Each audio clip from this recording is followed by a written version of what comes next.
welcome back to Natural Living with Sanana. I'm sitting outside today because it's a beautiful day and we're going to be talking about sunscreen.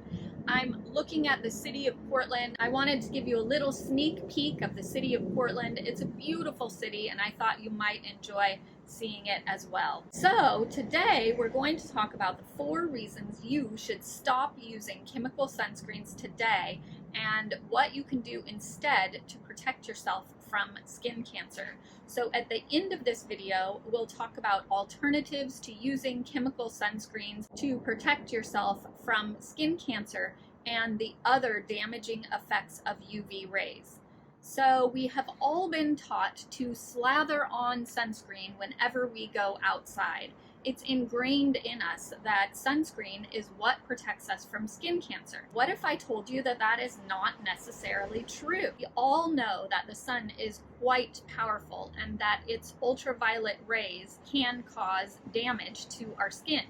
The UVA rays penetrate deeper into the skin, and that's what causes aging and premature damage to the cells in our skin. UVB rays, on the other hand, are more on the surface, and that's what causes burning and inflammation. UVA rays penetrate more deeply into the skin, so oftentimes we really can't tell whether we've had too much of those UVA rays or not. A few studies have shown that UVA rays and too much exposure to those UVA rays is what contributes to melanoma, which is the deadly form of skin cancer. UVB rays actually linked to basal cell carcinoma and squamous cell carcinoma, which actually are not deadly forms of skin cancer. We also know that skin cancer rates continue to rise in the United States. 5 million people are diagnosed with skin cancer each year. Fortunately, only 10% of the people diagnosed with skin cancer are diagnosed with melanoma, which is the deadly form of skin cancer. It's estimated that 90% of those cases are caused by UVA rays and UVA exposure.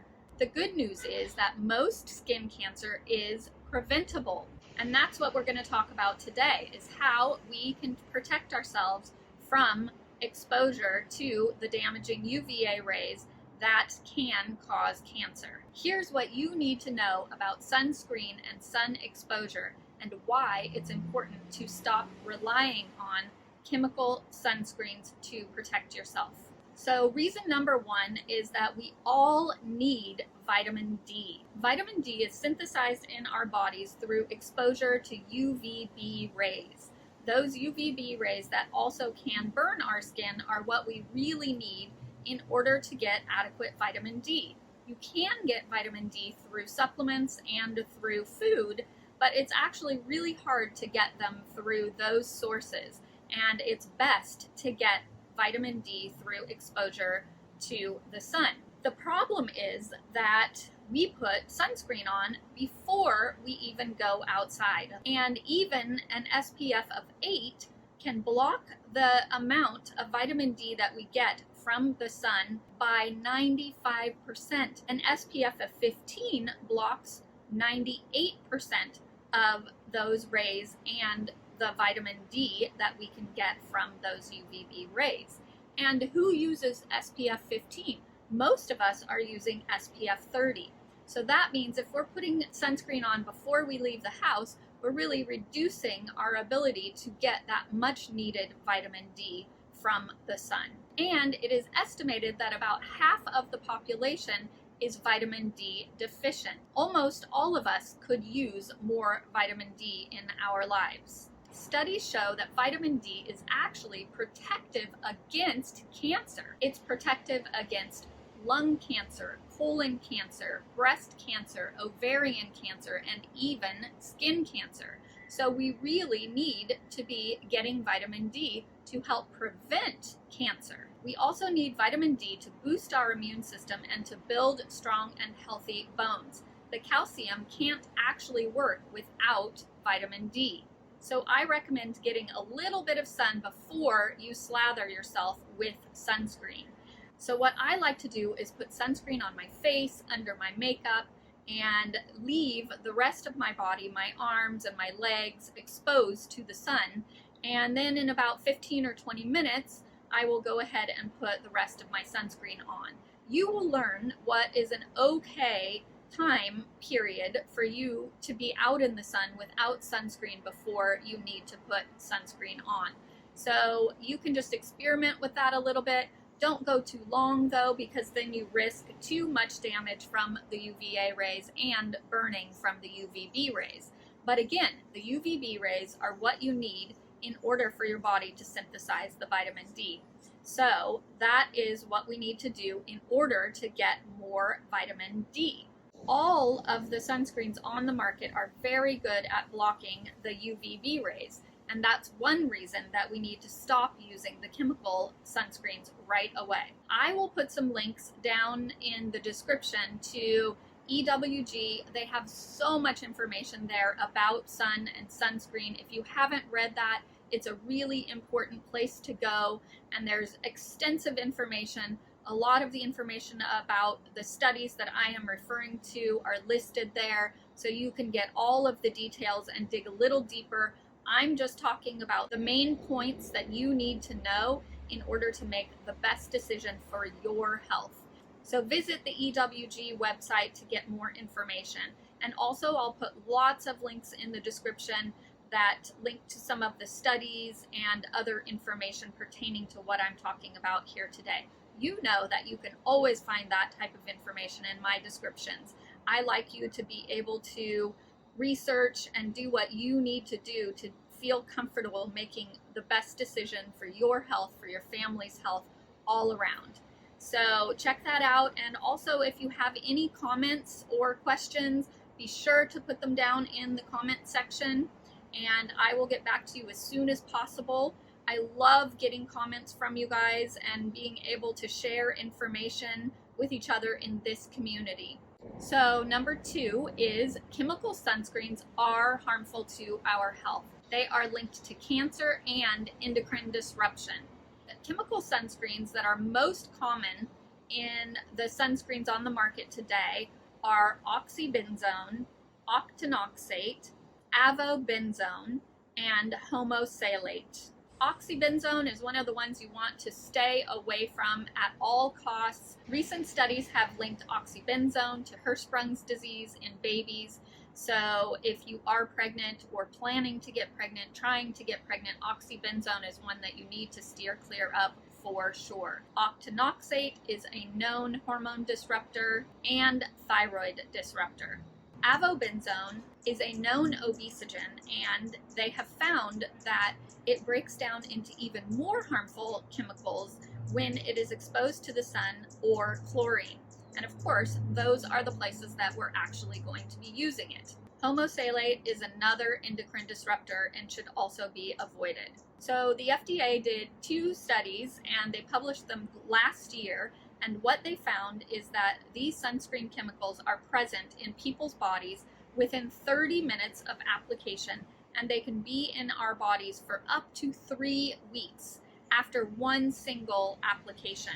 And now, of course, we're usually applying them more than once, and if we're on vacation especially, we're applying it over and over again for a number of days. So what the FDA found is that they were present in people's urine and blood. Some of them were up to several hundred times higher than the safe marker that was set by the FDA. These chemical sunscreens are present in 97% of humans. These sunscreens have also been found in the placenta, in breast milk, and in semen. After these findings, the FDA requested more studies be done by the companies that are using these chemical sunscreens in their products, and they had given companies up to November 2019 to conduct these studies and produce their results if they were going to be able to continue using these sunscreens. However, they have now pushed out that deadline, and who knows when we will see the next deadline. There isn't a date set. The FDA is also sitting on a bunch of reports about chemicals that are being used in the EU that are safer and have better UVA and UVB protection. I don't know why they haven't reviewed them, but they just haven't. And the FDA is supposed to be protecting us against harmful products that are out on the market today. Yet it seems like we cannot count on them to do that. That's why we have to do this research on our own, so that we can determine what products we feel comfortable with using on ourselves and our families. The EU actually has more strict standards than the US, than the FDA does, so it doesn't make any sense why the FDA just can't go ahead and approve these, knowing that they have already gone through very stringent review in the EU. So nobody knows when these chemicals are going to be approved and what the next step is in regards to the current chemical sunscreens that are on the market today. But the bottom line is that these chemical sunscreens are harmful to our health. They're showing up in our bodies in large amounts, and they're causing cancer and endocrine disruption. Number 3 is chemical sunscreens do not provide good UVA protection. It is strongly suspected that UVA exposure, and especially getting sunburns, is linked to skin cancer. However, despite all of our sunscreen use, skin cancer is actually going up every year. And remember, 5 million people are diagnosed with skin cancer each year. The reality is that most chemical sunscreens don't do a very good job of protecting us from UVA rays. And UVA rays are the rays that are responsible for the deadliest type of skin cancer, which is melanoma. Now, the FDA basically loosened their guidelines for UVA protection so that most all of the sunscreen companies that are using chemical sunscreens could say that they had broad UV protection. But in reality, they have very good UVB protection and okay UVA protection. And the UVA rays, we actually can't tell when we've had too many UVA rays because they don't cause burns at all. So we have no idea when we've had too much UVA exposure, and we may be putting a sunscreen on our skin that we think is protecting us, but in reality it is not, because it has very low UVA coverage. The only chemical sunscreen that is on the market right now that has both UVA and UVB protection is Oxybenzone. And as we said earlier, it's not a very safe sunscreen. So the bottom line is that most of the chemical sunscreens do a very poor job of protecting us from UVA rays. And scientists have not been able to come to the conclusion in their studies that sunscreen does in fact protect us from the deadliest form of skin cancer, melanoma. UVA rays are the ones that are linked to melanoma, which is the deadliest form of skin cancer. And again, UVB rays, which most of the chemical sunscreens are actually protecting us from, are responsible for basal cell carcinomas and squamous cell carcinomas, which are easily treatable and usually do not lead to death. Number 4 is that chemical sunscreens are very, very harmful to the environment. Chemical sunscreens are found in our streams, in our lakes, our rivers, in the ocean. They've also been found in hot tubs, in swimming pools, and even in our drinking water. They've been found in fish and coral and bird eggs, and even in marine animals. Several states and countries are actually banning chemical sunscreens, especially Oxybenzone and Octinoxate. These are places like Hawaii, Key West, the US Virgin Islands, parts of Mexico like Cozumel, Riviera Maya, and Playa del Carmen.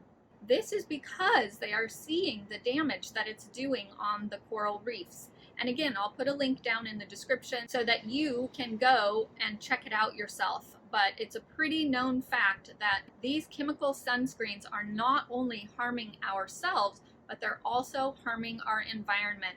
Another reason that we need to stop using them as soon as possible. We just can't wait for the FDA to tell us that we shouldn't be using them.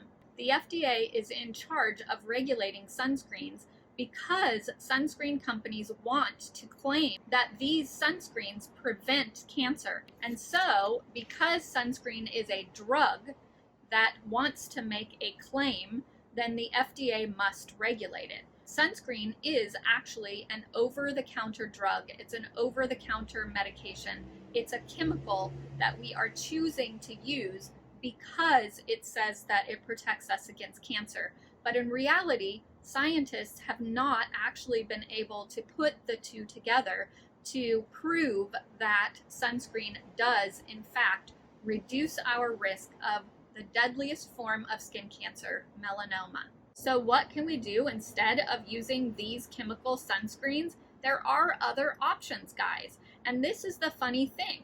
We have all been trained to think that sunscreen is the only way that we can protect ourselves from the damage of these UV rays, the UVA rays and the UVB rays, but it really isn't. We can do things like seek shade, we can wear hats, we can wear protective clothing when we're in very strong sunlight. We can choose the time of day that we are going to be out in the sun. The sun's rays are the strongest between 10 a.m. and 2 p.m. and up to 4 p.m. in some places. So we can decide to be in the sun earlier in the day or later in the day so that we're protecting ourselves.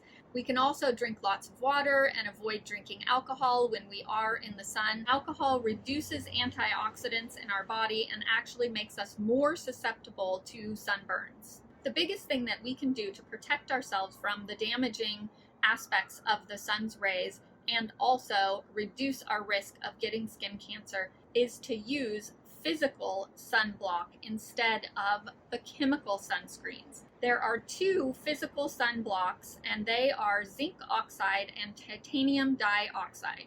These are mineral powders which, when applied, actually create a barrier which the sun cannot penetrate. Zinc oxide and titanium dioxide actually provide better UVA and UVB protection than most of the chemical sunscreens. Zinc oxide and titanium dioxide are actually truly recognized as safe and effective by the FDA. So that's it for today, guys. I think that covers it. We went over the reasons why it's important not to use chemical sunscreens and what you can do instead, some easy measures, and then also switching to some of the physical sunblock ingredients, zinc oxide, titanium dioxide, instead of using any of the chemical sunscreens. Next week, we're going to dig into some of these mineral sunblocks, and I'm going to go over some of my favorite products, what to look for in a good product, and give you lots of information about them so that you can make wise choices about protecting yourself and protecting your family from the damaging rays of the sun, the UVA rays, the UVB rays, and to protect yourself from skin cancer. All right. Thank you so much, friends. I'm so happy to have you here. If you enjoyed this information, hit the subscribe button. Make sure to hit the little bell so that you get notified when the next episode comes out. And like, comment, give us some love. We love having you here. It's a great community, and I enjoy hearing from all of you. Thank you so much, friends. I look forward to seeing you next week. Take care. Bye-bye.